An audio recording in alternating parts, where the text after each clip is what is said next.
उसको सतगुरु कहते हैं। सतगुरु परमात्मा स्वयं आते हैं, वो सतगुरु की भूमिका भी करते हैं, सब ब्रह्मांडों का संचालन भी वहीं बैठकर करते हैं। और उन्होंने अपने अमृतवाणी सच्चिदानंद घन ब्रह्म की वाणी लिपिबद्ध करवा कर चले गए।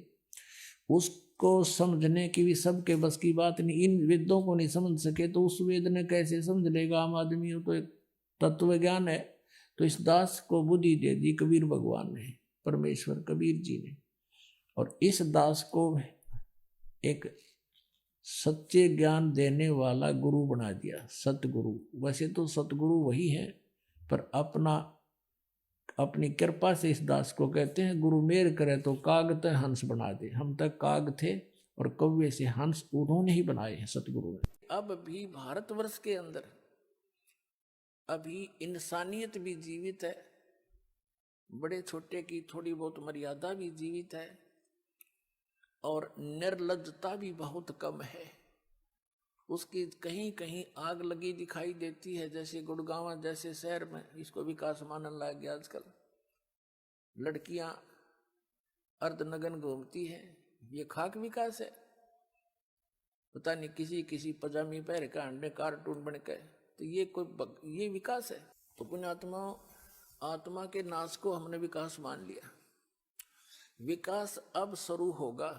हम परमात्मा की शरण में रहेंगे, भक्ति करेंगे, और परमात्मा हमारे को अनेक आपदाओं से बचाएगा। और जो आवश्यकता हमें होगी हमारे अनुकूल, उस आवश्यकता को भगवान पूरा करेगा।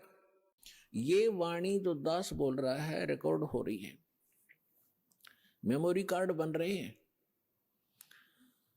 टीवी पर चल रहे हैं, आप घर पर चलाते हो, पशु पक्षी भी होते हैं, चींटियां भी होती हैं, मच्छर माखी भी होती है, उन सब के ऊपर ये वाणी अपना प्रभाव करेगी। काल ने जैसा जुल्म किया था उतना ही उससे भी अधिक रहम अब परमात्मा ने अपनी आत्माओं पर किया है। चींटी से लेकर हाथी तक, रंग से लेकर राजा तक, ये सारे कबीर परमात्मा की बच्चे आत्माएं हैं। इस काल ने हमारा उलिया बिगाड़ दिया, हमारी दुर्गति कर दी, कुत्ते गधे सूर बनाकर हमें क्या डंगा खिला रहा है, और हम क्या खाते थे सतलोक में, कैसे रहते थे, कैसा सुख था वहां पर। अब आप तो भूल भाल गए, हम सब भूल भाल गए। भगवान ना कर फिर जगाए, यथार्थ ज्ञान को बताया। उससे पहले काल ने परमात्मा और सतलोक का नाम लेकर, कबीर जी का नाम लेकर के, और फिर और दूना ज्ञान फैलवा दिया। नहीं तो सब ने अक्षर ज्ञान जरूर हो गया, प्रौढ़ शिक्षा तक भी चलवा दी परमात्मा ने, और फिर ये इंस्ट्रूमेंट बनवा दिए।